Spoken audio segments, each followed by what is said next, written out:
What's going on YouTube? If you are new to my channel, my name is TJ Mitchell. This is TJ Mitchell Films, and this is episode number 11 in a video series in which I took my '88 Samurai, cut the thing in half, making it 20 inches longer into a long wheelbase rock crawler. Let's just jump into it. A couple things I started off camera. I finished the driver's side. I got the frame plate and the shock tower in. Everything's looking good. I had to cut the frame plate because it was already plated here for the Toyota box, so I cut it down a little bit.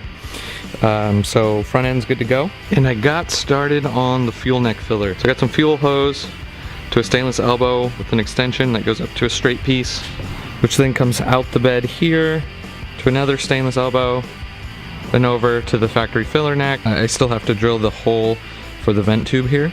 But what we're going to be doing next here is this piece of tubing that the filler neck's in slides in here, and we're going to TIG weld this here so that way our gas cap and everything is inset, so if I smash this up against a rock, it's not going to take my gas cap off.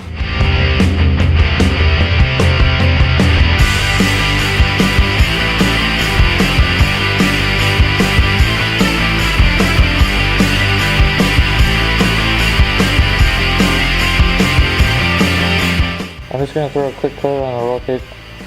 I'm just going to throw a quick coat of spray paint here on the roll cage. Just want to prevent the rust.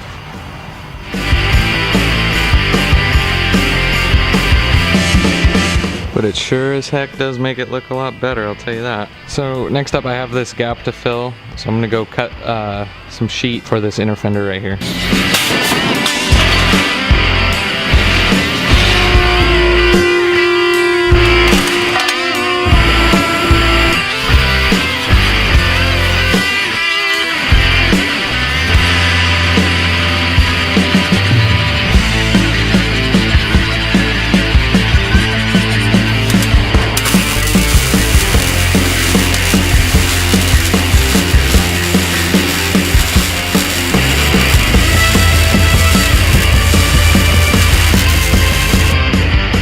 That's looking much better. Just gonna do a quick flex test on the forklift here. I want to see how close this tire comes or if it's getting into the reservoir for the front shock.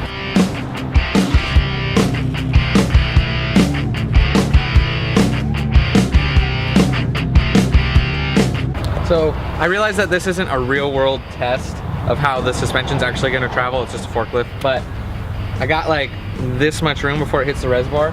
At some point on the list, I'm gonna have to add bump stops and limit it a little bit before this on the up travel, just so we don't get into that shock.